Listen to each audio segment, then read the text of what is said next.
7 engler tilbage.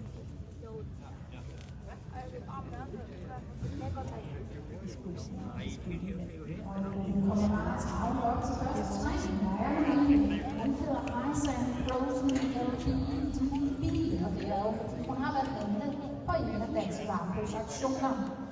Hun er efter Joanna Ask. Joanna Ask optaget Dansk Varmbløds springhesteprogram.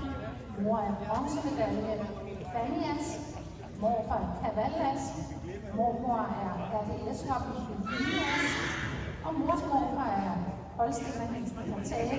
Mors mormor er Florence Ask. Hun er det hoppe. Og hoppen her, hun er født den 20. februar 2021. Hun er født hos Lasse Bendiksen i Martofte. I dag registreret hos Maxen Næge Christiansen i Hørsholm. Og jeg kan oplyse, at hendes mor Fanny Ask, hun er bronzemedalje, og så er hun også selv B-hest i springning. Mormoren har foruden at producere bronzemedalje, og Fanny Ask også lavet en B-hest i springning. Hun var også yngre til hestespringning i Lambert Ask efter Lambrosco Ask, som yngre til en lille Senja Ask, og en finale-deltager i Dansk Ridderskov på springchampionat for 4 års favorit Ask, en Faktor Ask. Så er hun nok så meget kendt for at være mor til UVM-finalisten S-hesten. Og vi sætter afsæt på. Vældig Ask efter favorit Ask. Og mormor selv, hun var jo altså S-hestespringning. Men altså Highside Frozen LP, de er det, som vi ser præsenteret her.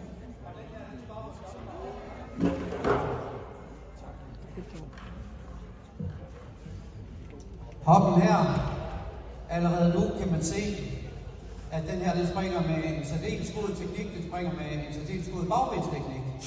Og hvor den tipper, den bruger sine overlinjer rigtig meget og rigtig godt, så er spørgsmålet om,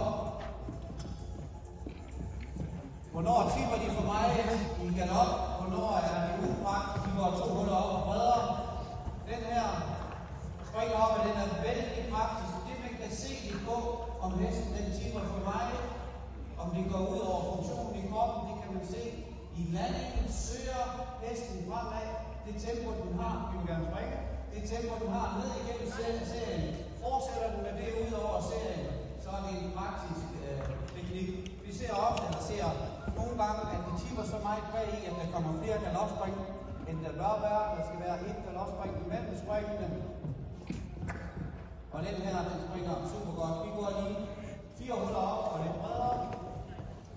Det der er dejligt at se med hoppen her, det er den måde, den bruger kroppen, den står frem i hoved og hals mellem forhindringerne. Når den er ude i hoved og hals, så laver den også plads til sig selv, så den kan blive ved med at galoppere i bund på forhindringerne. Hvis den er forrejst i hoved og hals, så er den kommet for tæt på med forbenet. Så det er derfor, der er forskel på en bygning for en dressurhest og en springhest. En dressurhest, den er mere rejst i halsen, og springhesten, den er bygget sig mere horisontalt. Vi kommer til samme højde en gang til, og ser om vi kan komme lidt roligt ind i serien her.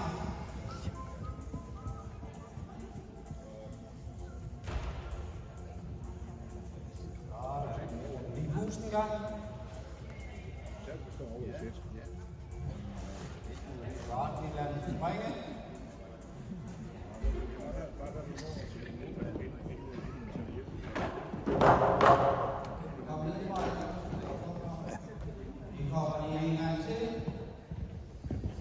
Når vi bedømmer de her unge heste, så bedømmer vi ud fra, hvad kan vi forvente af en 2-års. Og når vi springer med de her unge heste, så vil det her til at komme nedslag. Det er ikke nogen skam. Det vil der altid komme. Det der er vigtigt, det er, hvad sker der næste gang, når hoppen har haft et nedslag. Sådan. Den må gerne springe.